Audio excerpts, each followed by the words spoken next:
បាទគ្រប់ជារៀបសួរពុកម៉ែបងប្អូនទាំងអស់គ្នាបាទថ្ងៃនេះយើងចូលស្តុកថ្មីទៀតហើយបងប្អូនអើយបាទស្តុកថ្មីទើបរៀបចំហើយបងប្អូនណាបាទកូនក្តាមខ្ចោបាទ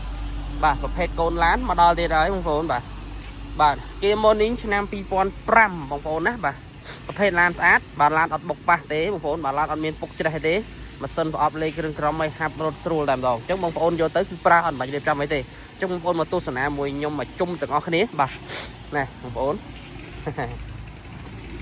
បាទផ្លាកលេខភ្នំពេញបងប្អូនណាបាទ full option បាទប្រភេទឡាន full option បាទស្រស់ណាស់បងប្អូនអើយស្រស់ពណ៌នេះខ្ញុំមើលទៅឃើញស្រស់ហ่ะបាទស្រស់មែនទេបងប្អូនបាទអូโหមាន UV ឲ្យមកជុំទៀតបងប្អូនណាមាន UV ឲ្យមកជុំបាទមាន UV រួចរាល់មកជុំហើយបងប្អូនបាទអញ្ចឹងចាំកាលទៀតបងប្អូនបាទចង់ដឹងព័ត៌មានបាទខលឬក៏ឆាតសាកសួរព័ត៌មានបាទបងប្អូនណាបាទKia Morning ឆ្នាំ2005 full option ប្រភេទឡានស្អាតអត់បុកប៉ះអត់កាត់តស្ងោរដោពណ៌មានពុកច្រេះទេមួយគ្រឿងនេះហើយបងប្អូនជិះមានតម្រូវការជិះលក្ខណៈគ្រួសារនៅក្នុងក្រុងអីគឺស៊ីសាំងតិចមែនតើហើយសមចៃបាទណែបងប្អូនមើលខាងក្នុងអូយថ្មីក្នុងលឿងបងប្អូនណាពុកស្បែកបងប្អូនពុកស្បែកក្នុងលឿងពុកស្បែកអើយ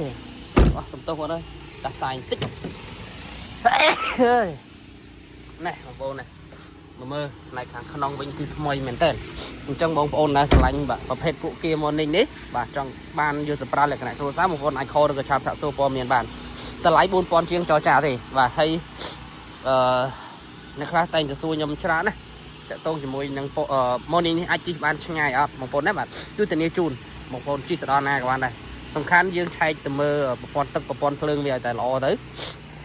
ព្រេងម៉ាស៊ីនឲ្យតែល្អទៅអញ្ចឹងគឺយើងអាចរត់ផ្លូវចិត្តផ្លូវឆ្ងាយបានហើយបងប្អូនណាបាទអញ្ចឹងបងប្អូនដែលស្រឡាញ់អាចតាក់ទងឬក៏ឆាតសាកសួរព័ត៌មានបានបងប្អូនណាបាទចង់ទិញដាច់ក៏បានចង់បងរំលោះក៏បានបាទចង់វាយដូរក៏បានដែរបាទទីតាំងបងប្អូននៅខាងទីក្រុងខេត្តសៀមរាបបាទ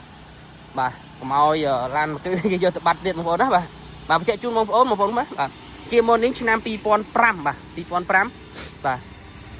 full option លក់ជូនបងប្អូនតែ 4000 ជាងទេអញ្ចឹងចង់ដឹង 4000 ប៉ុន្មានបងប្អូន call ឬក៏ឆាតសាកសួរព័ត៌មានបានបាទបងប្អូនណាបាទអរគុណច្រើន